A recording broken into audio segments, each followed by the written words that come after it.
ನಮಸ್ಕಾರ. ಇವತ್ತಿನ ಈ ನಾಗರಿಕ ಪ್ರಕ್ರಿಯೆಗಳ ಸಂಹಿತೆ ಅಂತ ಏನು ಹೇಳ್ತೀವಿ, CPC ಅಂತ ಏನು ಹೇಳ್ತೀವಿ. CPCಯ ಅತಿ ಪ್ರಮುಖವಾದ 2 ಡಾಕ್ಟ್ರಿನ್ ಬರ್ತವೆ. ಆ ಡಾಕ್ಟ್ರಿನ್ಗಳನ್ನು ನಾವು ಇವತ್ತು ಸ್ಟಡಿ ಮಾಡ್ತಾ ಇದ್ದೀವಿ. We are actually studying 2 doctrines. One is called res sub judice and res judicata. These 2 doctrines are the basics of civil procedure code. So today, in fact, this res sub judice is linked with section 10 of the Civil Procedure Code. So I am discussing this today. Mainly my focus is on sub res judice, right? Res sub judice. ಅದನ್ನು ಇವತ್ತು ಚರ್ಚೆ ಮಾಡ್ತೀವಿ. ಬಹಳ ಮಹತ್ವದ section ಇದು. Section 10 is very important section, and the section needs to be dissected and understood at its depth. ಅದರ ಆಳಕ್ಕೆ ಹೋಗಿ ನಾವು ಈ 10ನೇ ಕಲಮನ್ನು, CPCಯ 10ನೇ ಕಲಮನ್ನು ಅರ್ಥ ಮಾಡಿಕೊಳ್ಬೇಕು. ಸೊ ನಾವು let us straight away jump into what we are learning. What is the background of res judicata? ಈ res ಜುಡಿಕೇಟಾದ ಅಥವಾ ಸೆಕ್ಷನ್ 10ರ ಹಿನ್ನೆಲೆ ಏನು, ಯಾಕೆ ಇದು ಬೇಕಾಯಿತು ಅಂತಕ್ಕಂಥದ್ದು.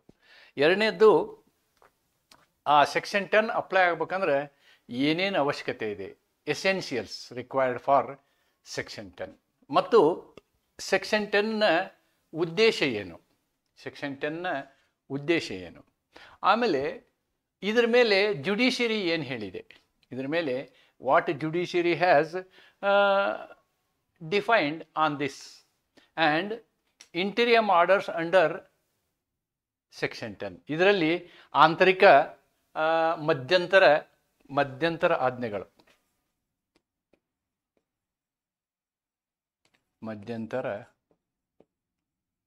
ಆಜ್ಞೆ ಕೊಡಲಿಕ್ಕೆ ಅವಕಾಶ ಇದೆಯಾ, that we are going to C.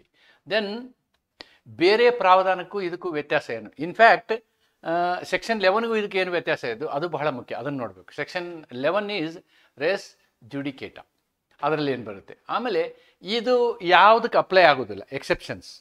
ಆಮೇಲೆ ಕನ್ಸಾಲ್ಟೇಷನ್ ಆಫ್ ಸೂಟ್ಸ್, ಇದು ಇನ್ಸಿಡೆಂಟಲ್ ಆರ್ ಈ ಕಾನೂನನ್ನು ನಾವು ಓದಿದ ಮೇಲೆ ಕೆಲವೊಂದು ಪ್ರಕರಣಗಳನ್ನು ಒಟ್ಟು ಮಾಡಬೇಕಾಗ್ತದೆ.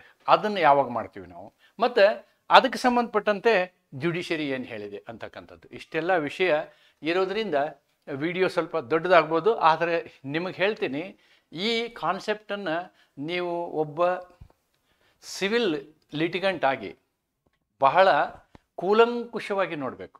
It is such A very important section ಅನ್ನೋದನ್ನು ನಿಮ್ಮ ಗಮನಕ್ಕೆ ತರ್ತಾ I will proceed with the section.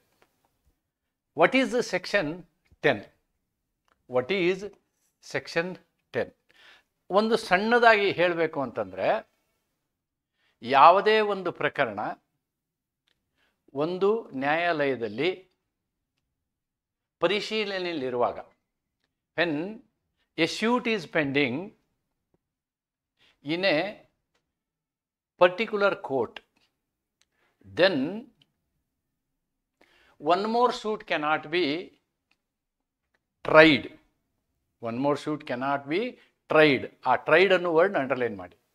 tried in the same court on the same subject matter, or in some other court on the same subject matter, between the same parties. Simple ಅರ್ಥದಲ್ಲಿ ಹೇಳೋದಂದ್ರೆ ಇದೆ. ಅಂದರೆ ಒಂದೇ ಸಮಸ್ಯೆಗೆ ನೀವು 100 time case ಹಾಕಕ್ಕೆ ಬರೋಂಗಿಲ್ಲ, 100 ಕಡೆ ಕೇಸ್ ಹಾಕಕ್ಕೆ ಬರೋಂಗಿಲ್ಲ. ಹಂಗೇನಾರ ಅವಕಾಶ ಇತ್ತು ಅಂದರೆ ಒಬ್ಬ ಜಡ್ಜ್ ಒಂಥರ ಜಜ್ಮೆಂಟ್ ಕೊಡ್ತಾರೆ, ಇನ್ನೊಬ್ಬ ಜಡ್ಜ್ ಇನ್ನೊಂದು ಥರ ಜಜ್ಮೆಂಟ್ ಕೊಡ್ತಾರೆ, ಮತ್ತು ನಿಮ್ಗೆ ಅಫೆಕ್ಟ್ ಆಗಿರುವಂಥ ವ್ಯಕ್ತಿ ಇದ್ದಾನಲ್ಲ, ಆ ವ್ಯಕ್ತಿನ ಅನ್ನೆಸರ್ಲಿ ನೀವು ಕಾಡ್ತೀರಿ. ಈ ರೀತಿ ಆಗಬಾರ್ದು. ಅನ್ನೋದಕ್ಕೆ ನಾವೇನು ಮಾಡಿದ್ದೀವಿ, ಸ್ಟೇ ಆಫ್ ಶೂಟ್ ಅಂತಕ್ಕಂಥದ್ದನ್ನು ಮಾಡಿದ್ದೀವಿ. Stay of suit. Stay of suit is available in section 10. Section 10ನಲ್ಲಿ ಇದೆ. ಇದರ ಹಿನ್ನೆಲೆ ಇಷ್ಟೇ, ನಾನು ಹೇಳಿದ್ನಲ್ವಾ ಅದೇ ಹಿನ್ನೆಲೆ. Section 10 is based on the principle of res sub judice. ಇದರ ಪ್ರಿನ್ಸಿಪಲ್ ಏನು? ರೆಸ್ ಸಬ್ಜುಡೈಸ್. ಇಲ್ಲಿ ರೆಸ್ ಅಂದ್ರೆ ವಿಷಯ ವಸ್ತು. ರೆಸ್ ಅಂದ್ರೆ ಯಾವ ವಿಷಯದ ಮೇಲೆ ವ್ಯಾಜ್ಯ ಇದೆ ಅನ್ನೋದು ರೆಸ್. ಸಬ್ಜುಡೈಸ್ ಅಂದ್ರೆ ಅಂಡರ್ ಕನ್ಸಿಡರೇಷನ್. ಸಬ್ಜುಡೈಸ್ ಅಂತಂದ್ರೆ ಅಂಡರ್ ಕನ್ಸಿಡರೇಷನ್.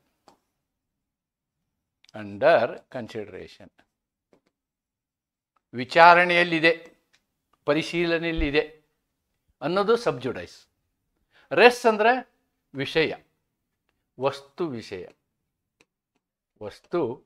ವಿಷಯ ಎರಡೂ ಇರ್ಬೋದು. ವಿಷಯ ಇರ್ಬೋದು, ವಸ್ತು ಇರ್ಬೋದು. ಒಂದು ಪ್ರಾಪರ್ಟಿ ಅಂದರೆ ವಸ್ತು ಆಗುತ್ತೆ, ಅಥವಾ ಯಾವುದೋ ಒಂದು ವಿಷಯದ ಮೇಲೇನೂ ವ್ಯಾಜ್ಯ ಇರ್ಬೋದು. ಓಕೆ, ಸೊ ದಟ್ ಈಸ್ ರೆಸ್ ಅನ್ನೋದು ಹಿಂದೆ ಯೂಸ್ ಮಾಡಿದ್ದೀವಿ ನಾವು ಶಬ್ದ. Rooted in justice, equity and good conscience. ಏನು ಹಿಂಗಂದ್ರೆ, ಇದನ್ನು ಯಾಕೆ ಈ ತತ್ವ ಮಾಡಿದ್ದಾರೆ ಅಂತಂದರೆ, ಇದರಿಂದ ನ್ಯಾಯಕ್ಕೆ ಹಾನಿಯಾಗೋದಿಲ್ಲ, ನ್ಯಾಯದ ಮೇಲೆ ಹೊಡೆತ ಬೀಳೋದಿಲ್ಲ. ಇದರಿಂದ ಸಮನ್ವಯತೆ ಕ್ರಿಯೇಟ್ ಆಗ್ತದೆ. ಅಂದರೆ ಒಂದೇ ತೆರನಾದಂಥ ನ್ಯಾಯ ಹೊರಗೆ ಬರ್ತದೆ, ಬೇರೆ ಬೇರೆ ನ್ಯಾಯ ಹೊರಗೆ ಬರೋದಿಲ್ಲ. ಮತ್ತು ಇದು ಸರಿಯಾದ ಪರಿಕಲ್ಪನೆ, ಜ್ಞಾನ ಇರುವಂಥವ್ರು ಮಾಡುವಂಥ ಕೆಲಸ.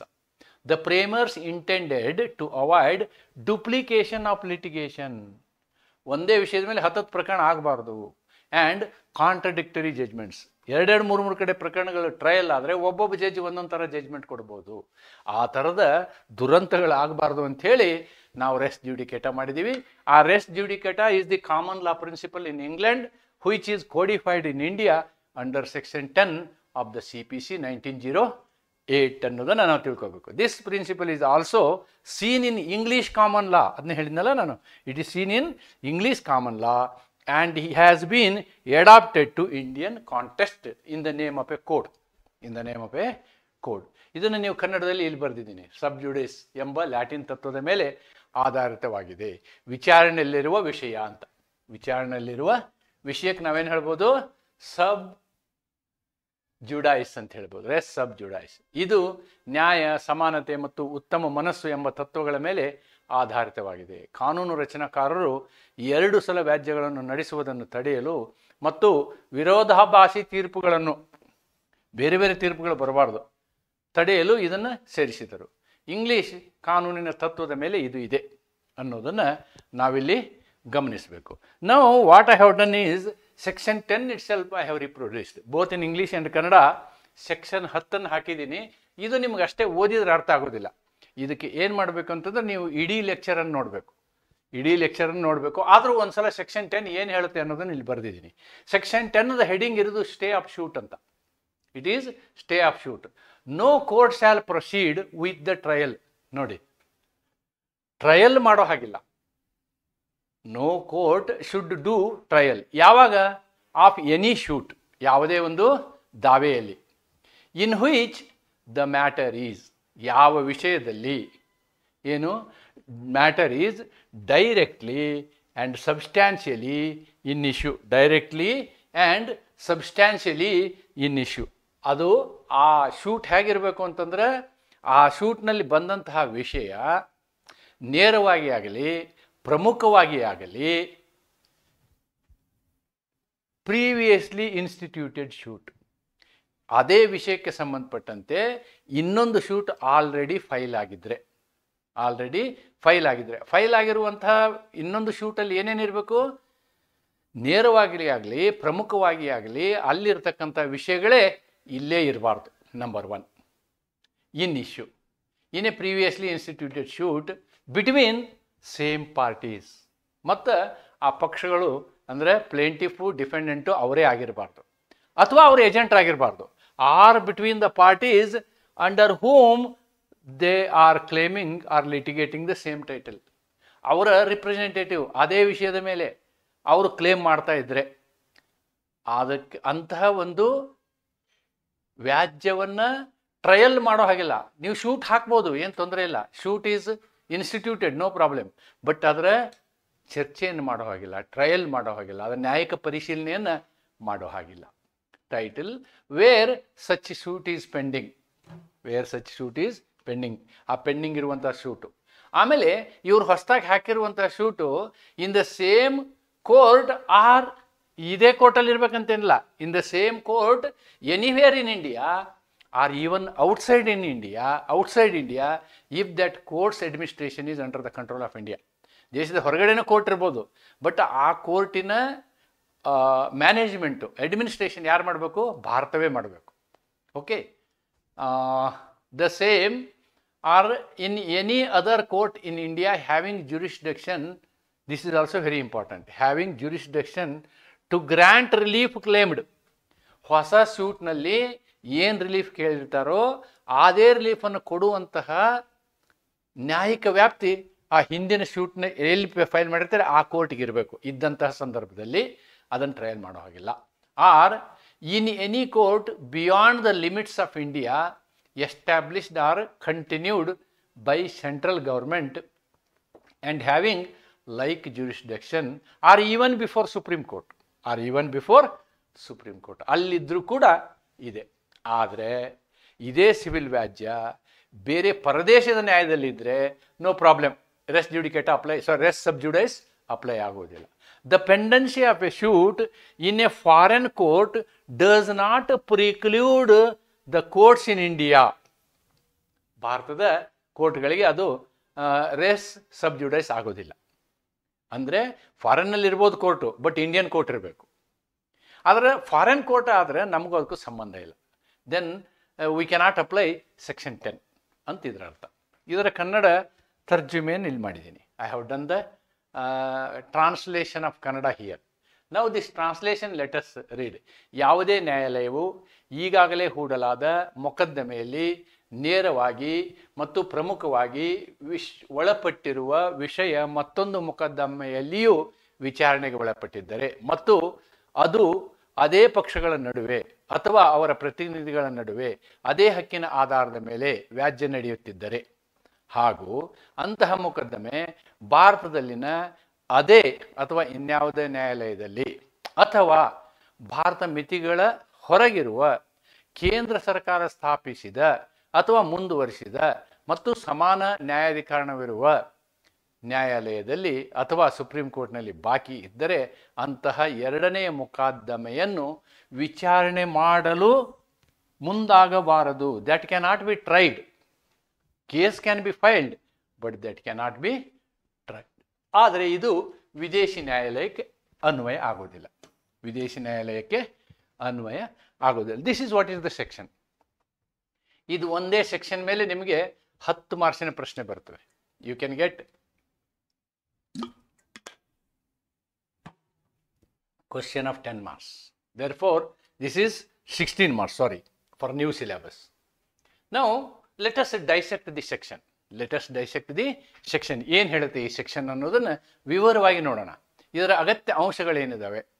ಟು ಇನ್ವೋಕ್ ಸೆಕ್ಷನ್ 10, ನೀವು 10ನೇ ಕಲಮನ್ನು ಅಪ್ಲೈ ಮಾಡಬೇಕು ಅಂತಂದ್ರೆ ಈ ಕಂಡೀಷನ್ ಇರಬೇಕು.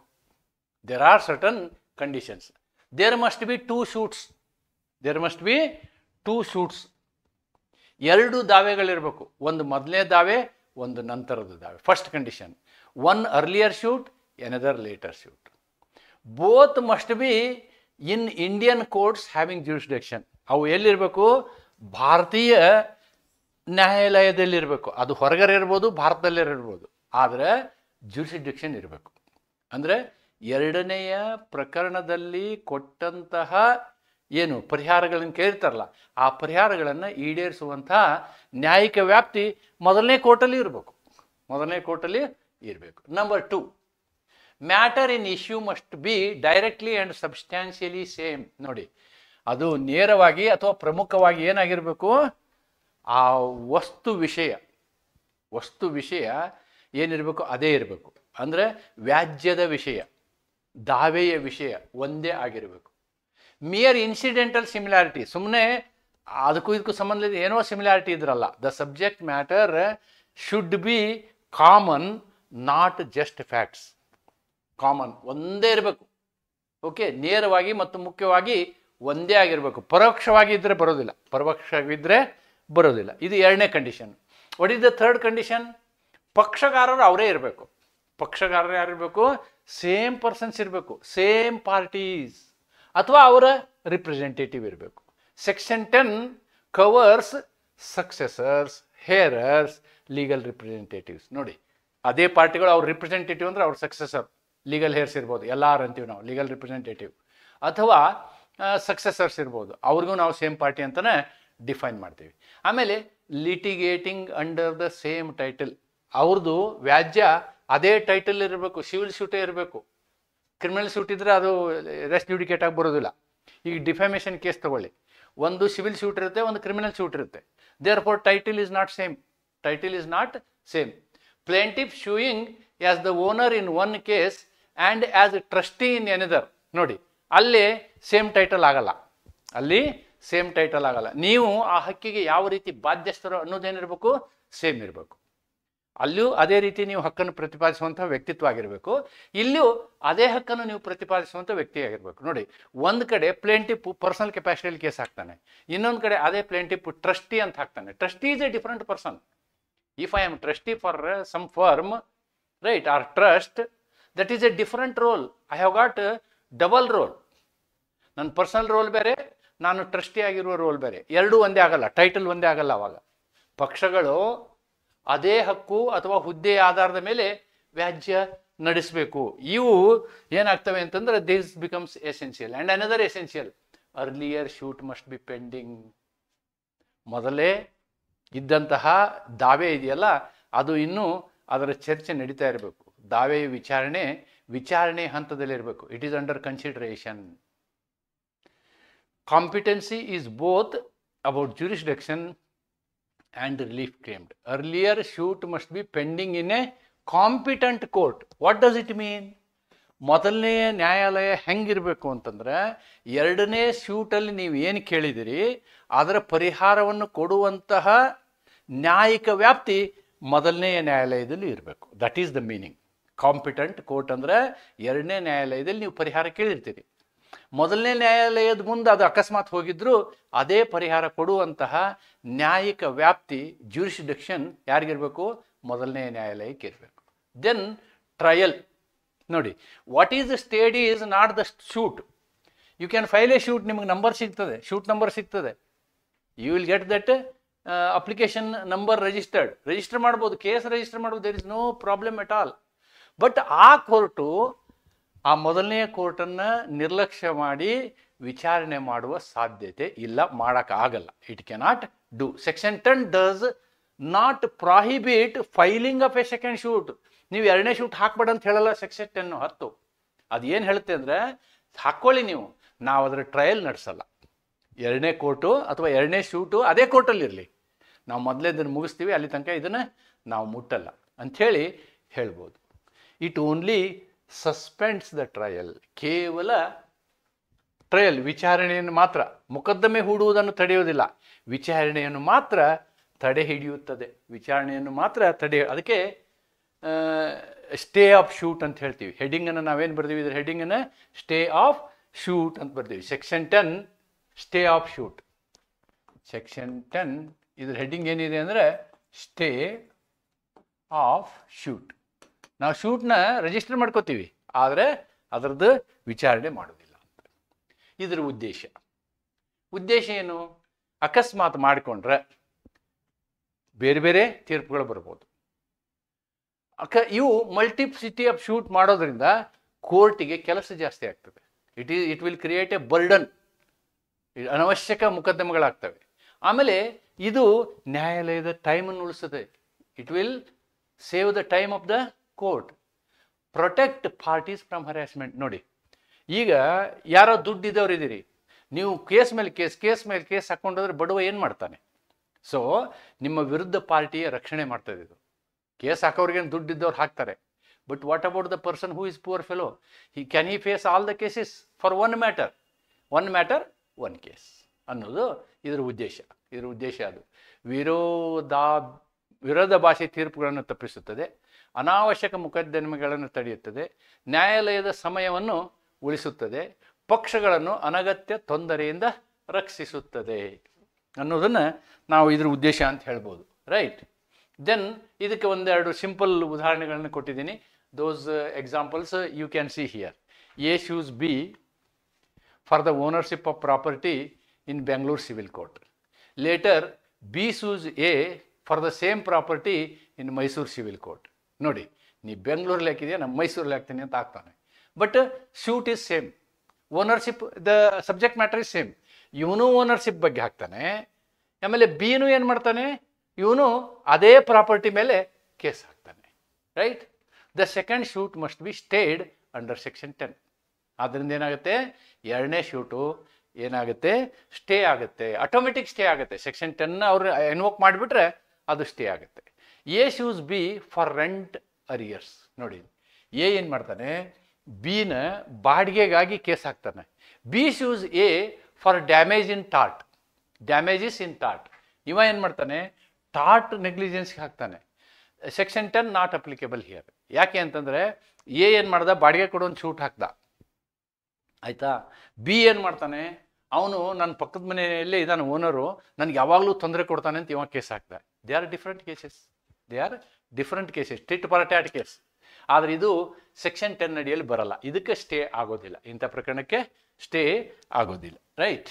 ದೆನ್ ಜುಡಿಷಿಯಲ್ ಇಂಟರ್ಪ್ರಿಟೇಷನ್ಸ್, ಯಾವ್ಯಾವ ಥರ ಜುಡಿಷಿಯಲ್ ಇಂಟರ್ಪ್ರಿಟೇಷನ್ ಮಾಡಿದ್ದಾರೆ ಸೆಕ್ಷನ್ 10 ಅನ್ನೋದಕ್ಕೆ 3 ಕೇಸ್ಗಳ ಸ್ಟೇಟ್ಮೆಂಟ್ ಕೊಟ್ಟಿದ್ದೀನಿ ನಾನು. National institute of mental health versus ಪರಮೇಶ್ವರದಲ್ಲಿ ಏನು ಹೇಳಿದರು ಅಂದರೆ, stay under section 10 is mandatory. ನೋಡಿ, ಇದು ಕಂಪಲ್ಸರಿ, ಇದನ್ನು ಡಿಸ್ಕಷನರಿ ಅಂತ ಹೇಳೋಕ್ಕಾಗಲ್ಲ. ಒಮ್ಮೆ ವಿಚಾರಣೆ ಬೇರೆ ಕೋರ್ಟಲ್ಲಿ ನಡೀತಿದೆ ಅಂತಂದರೆ ಅದನ್ನು ನೆಗ್ಲೆಕ್ಟ್ ಮಾಡಿ ಇನ್ನೊಂದು ಕೋರ್ಟಲ್ಲಿ ಜಡ್ಜ್ ವಿಚಾರಣೆ ಮಾಡೋಕ್ಕೆ ಬರಲ್ಲ. Right? It is prohibited. So it is A mandatory, ಕಡ್ಡಾಯ. ಓಕೆ. ದೆನ್ ಪಂಕಜ್ ಡಿ ಜೈನ್ನಲ್ಲಿ ಏನು ಹೇಳಿದರು Gopalakrishna, issues may be directly, ಏನು ನಾವು ಇದರಲ್ಲಿ ಇದ್ದೀವಲ್ಲ ಸೆಕ್ಷನ್ 10ನಲ್ಲಿ ಇದನ್ನೇ ಬರೆದಿದ್ದೀವಿ, ಇದ್ದರೆ ಓಕೆ, ಆದರೆ ಸಾಂದರ್ಭಿಕವಾಗಿ ಅಲ್ಲ. ಓಕೆ, ಎರಡೂ ಪ್ರಕರಣಗಳು ಒಂದೇ ಆಗಿರಬೇಕು. ರೈಟ್? ಆದರೆ ಇದು ಒಂದು ಅಪವಾದ. ನೋಡಿ, this is very interesting, this is very interesting.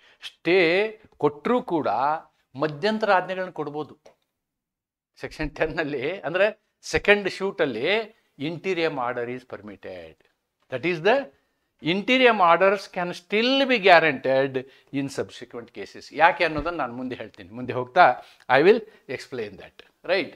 Interim orders under section 10, yes, here only I will explain that. ಇದ್ರ ನಂತರ ಆ ಕೇಸ್ ಬಂದಿದ್ರೆ ಚೆನ್ನಾಗಿತ್ತು ಅನ್ಸುತ್ತೆ. General rule is 10, but it has got exception. Section 10 says when 2 suits are pending involving the same matter, the trial of the subsequent suit must be stayed. Correct? But the section does not bar. ನೋಡಿ, section 10 ನಾನು ಓದಿದ್ದೀನಿ, ಅದರಲ್ಲಿ ಎಲ್ಲಿಯೂ interim order ಕೊಡಬಾರ್ದು ಅಂತಿಲ್ಲ. Not bar filing the second shoot. ಒಂದು number 1, second ಶೂಟ್ನ file ಮಾಡಬಾರ್ದಂತೂ ಸೆಕ್ಷನ್ನಲ್ಲಿ ಎಲ್ಲಿ ಹೇಳಿಲ್ಲ. ಆಮೇಲೆ ಇನ್ನೊಂದು ಏನು ಹೇಳಿಲ್ಲ, ನೀವು ಇಂಟೀರಿಯಮ್ ಆರ್ಡರ್ ಕೊಡಬಾರ್ದು ಅಂತ ಎಲ್ಲಿ ಹೇಳಿಲ್ಲ. Therefore impliedly interim order can be given, impliedly interim order can be given ಅನ್ನೋದನ್ನು ಇದು ಹೇಳುತ್ತೆ. ಅದೇ ಇಂಟೀರಿಯರ್ ಆರ್ಡರ್ ಕೊಡ್ಬೋದು ಅನ್ನೋದನ್ನು ನಾವು ಈ ಪ್ರಕರಣದಲ್ಲಿನೂ ನೋಡ್ತೀವಿ. Then order passed during the pendency of the suit to preserve the right or prevent injustice. ನೋಡಿ, ಏನಾಗುತ್ತೆ ಅಂದರೆ ಇಂಟೀರಿಯಮ್ ಆರ್ಡರ್ಸ್ ಯಾಕೆ ಬೇಕಾಗ್ತವೆ ಅಂತಂದರೆ, ಅಕಸ್ಮಾತ್ ಆ ಆರ್ಡರ್ ಅವತ್ತು ತಕ್ಷಣ ಸಿಗದೆ ಹೋದರೆ ಅವನಿಗೆ ಪ್ರಾಪರ್ಟಿ ನಾಶ ಆಗುವಂಥ ಚಾನ್ಸ್ ಇರುತ್ತೆ. ಅದಕ್ಕೆ ಏನು ಮಾಡ್ತಾರೆ, ಟೆಂಪ್ರರಿ ಇಂಜಂಕ್ಷನ್ಸ್ ಕೊಡ್ತಾರೆ, ಸ್ಟೇ ಕೊಡ್ತಾರೆ, ತಾತ್ಕಾಲಿಕ ಸ್ಟೇ ಕೊಡ್ತಾರೆ. ಇಲ್ಲಾಂದ್ರೆ ಅಲ್ಲಿ ಕಂಪೌಂಡ್ ವಾಲು ಎಲ್ಲ ಮನೆಗಿನೇ ಕಟ್ಕೊಂಡ್ಬಿಡ್ತಾರೆ.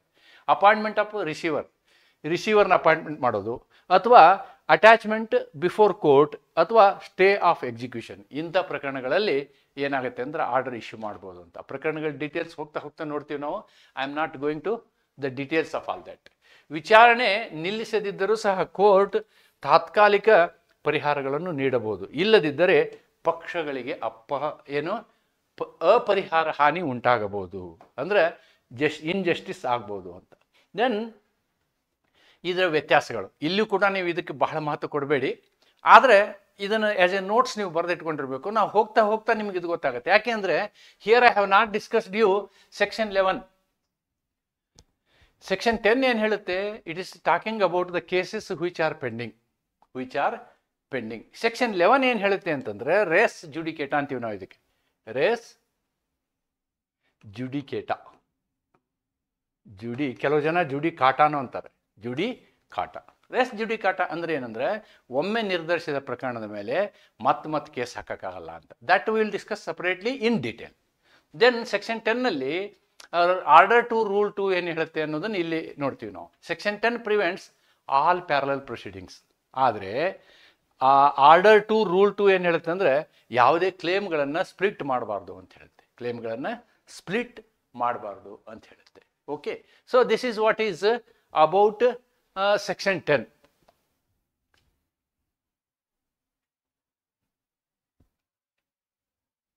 ಬಟ್ ಸೆಕ್ಷನ್ 10ನಲ್ಲಿ ಒಂದು ಪ್ರಕರಣವನ್ನು ನಾವು ತಡೀಲಿಕ್ಕೆ ಆಗಲಿಲ್ಲ ಅಂತ ಇಟ್ಕೊಳ್ಳಿ. We cannot stay it for various reasons. ಆದರೆ in the interest of justice ನಾವು ಕಂಪಲ್ಸರಿ ಸ್ಟೇನೇ ಕೊಡಬೇಕು ಅಂತಿದ್ರೆ ನಾವು 150 ಯೂಸ್ ಮಾಡ್ಬೋದು. Section 150 also can be used. Section 150 can be used.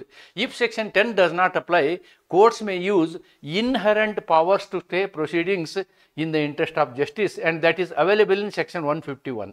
That is available in Section 151. ಅನ್ನೋದನ್ನು ನಾವು ನೋಡೋಕೆ ಇವ ವ್ಯತ್ಯಾಸ. ಅಂದರೆ ಇದರಲ್ಲಿ ಸ್ಟೇ ಕೊಡ್ಬೋದು, ಇದರಲ್ಲಿ ಕೊಡೋಕೆ ಅಂದರೆ ಇನ್ ದ ಇಂಟ್ರೆಸ್ಟ್ ಆಫ್ ಜಸ್ಟಿಸ್ ಇದರಲ್ಲಿ ಕೊಡುವಂಥ ಸಾಧ್ಯತೆ ಇಲ್ಲ ಅಂದರೆ ನಾವು 151 ಉಪಯೋಗನ ತೊಗೋಬೋದು ಅನ್ನೋದನ್ನು ನಾವಿಲ್ಲಿ ಗಮನಿಸ್ತೀವಿ ಅಷ್ಟೇ. ರೈಟ್. ದೆನ್ ಎಕ್ಸೆಪ್ಷನ್ಸ್ ಏನೇನು ಸೆಕ್ಷನ್ 10 ಏನು ಅಪ್ಲೈ ಆಗೋದಿಲ್ಲ? Summary orders.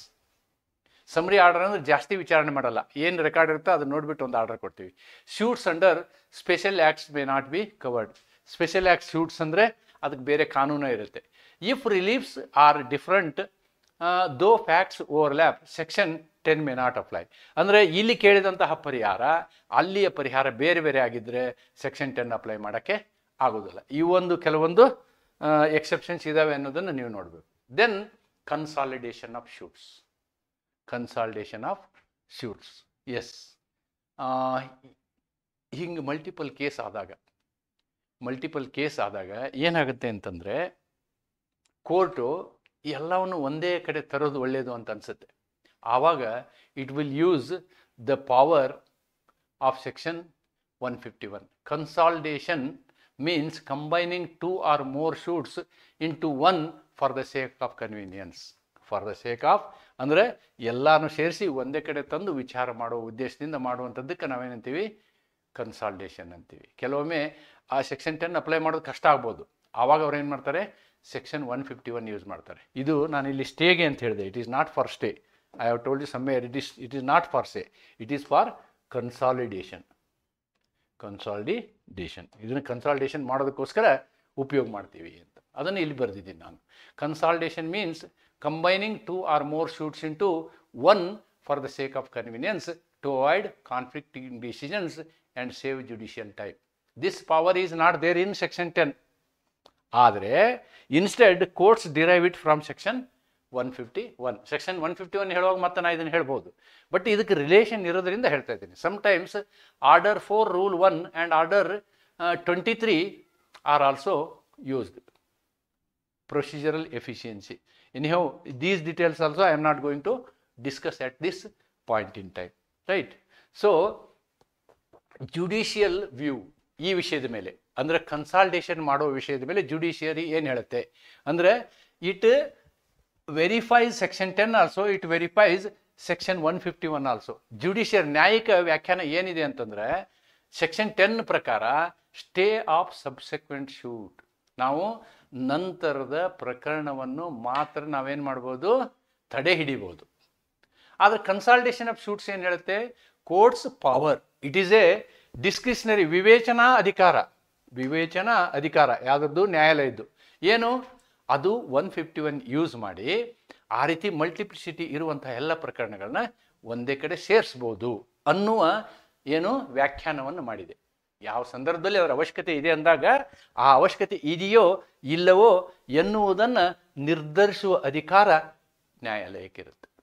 ಅದಕ್ಕೆ ಈ ಕೇಸು ಏನು Chitivalasa jute mills versus JP Rewa cement ಪ್ರಕರಣದಲ್ಲಿ ಅದನ್ನು ಹೇಳ್ತಾರೆ. ಏನು ಹೇಳ್ತಾರೆ? Supreme court held that consolidation of suits is not under section 10 but under the inherent powers of the court. If 2 suits are pending in the same court, the court may consolidate them into avoiding conflicting judgments. ಒಂದೇ ಕೋರ್ಟಲ್ಲಿ ಇದ್ದರೆ ಎರಡೂ ಸೇರಿಸಿ hear ಮಾಡಿ. What is the problem? What is the problem, consolidate them ಅಂತಕ್ಕಂಥ ಸಲಹೆಯನ್ನು supreme court ಇಲ್ಲಿ ಕೊಡ್ತದೆ. Okay, so this is all about our section 10. Section 10 is a procedural safeguard. ನೋಡಿ, CPC itself is a procedural law. ಅದರಲ್ಲಿ ಮತ್ತೆ ಇದು ಒಂದು safety valve. ಏನು ಸೇಫ್ಟಿ ವಾಲ್ವು? ಜುಡಿಷಿಯಲ್ ಎಕಾನಮಿ ಮಾಡಲಿಕ್ಕೆ. ಆಮೇಲೆ it embodies the principle of judicial discipline and consistency. ಇದರಿಂದ ಶಿಸ್ತಿನ ನ್ಯಾಯ ಸಿಗ್ತದೆ ಮತ್ತು ಸ್ಥಿರತೆ ಸಿಗ್ತದೆ. While necessary, courts must balance it within the need for speedy justice. ಇದನ್ನು ನಾವು ಸ್ಪೀಡಿ ಜಸ್ಟಿಸ್ಗೋಸ್ಕರ ಇದನ್ನು ಉಪಯೋಗ ಮಾಡ್ಬೋದು. ಇಲ್ಲಾಂದರೆ ಲಿಟಿಗೇಷನ್ ಮೇಲೆ ಲಿಟಿಗೇಷನ್ ಆಗಿ ಹೋಗ್ತದೆ, ಹಾಗಾಗಬಾರ್ದು ಅಂಥೇಳಿ. ಹಾಗಿದ್ರೆ ನಾವೇನು ಹೇಳ್ಬೋದು ಅಂತಂದರೆ, as for as section 10 is concerned, it talks about principle of res sub judice. Res sub judice. Sub judice ಅಂದರೆ ಪರಿಶೀಲನೆಯಲ್ಲಿದೆ ಅಂತೇಳಿ. ಸಬ್ ಜುಡೈಸ್ ಅಂದರೆ ವಿಷಯ ಒಂದು ನ್ಯಾಯಾಲಯದಲ್ಲಿ ಪರಿಶೀಲನೆಯಲ್ಲಿದೆ, ಆದ್ದರಿಂದ ಎರಡನೆಯ ದಾವೆಯನ್ನು ಟ್ರಯಲ್ ಮಾಡೋ, ವಿಚಾರಣೆ ಮಾಡುವ ಅಗತ್ಯವಿಲ್ಲ ಅನ್ನುವಂತಹ ತತ್ವ. ಇದಕ್ಕೆ ಸಾಕಷ್ಟು ಕಾರಣಗಳೇನಿದೆ ಅನ್ನೋದನ್ನು ಇಲಾಬರೇಟಾಗಿ ನಾನು ನಿಮಗೆ ಈ ಒಂದು ವಿಡಿಯೋನಲ್ಲಿ ಎಕ್ಸ್ಪ್ಲೇನ್ ಮಾಡಿದ್ದೀನಿ. ನಿಮ್ಗೆ ಹೇಳ್ತೀನಿ, ಇದು ಲಾಂಗ್ ಆನ್ಸರ್ ಕ್ವಶನ್ನು ಆಗ್ಬೋದು, ಶಾರ್ಟ್ ಆನ್ಸರ್ ಕ್ವಶನ್ನು ಆಗ್ಬೋದು. ಆದ್ದರಿಂದ ಇದು ಆ ಎರಡೂ ದೃಷ್ಟಿಯಿಂದ ಬಹಳ ಮಹತ್ವವನ್ನು ಪಡ್ಕೊಳ್ತದೆ ಅಂತ ಹೇಳ್ತಾ ಇವತ್ತಿನ ಈ ವಿಡಿಯೋನ ಇಲ್ಲಿಗೆ ಮುಕ್ತಾಯ ಮಾಡ್ತೀನಿ. Okay, thank you.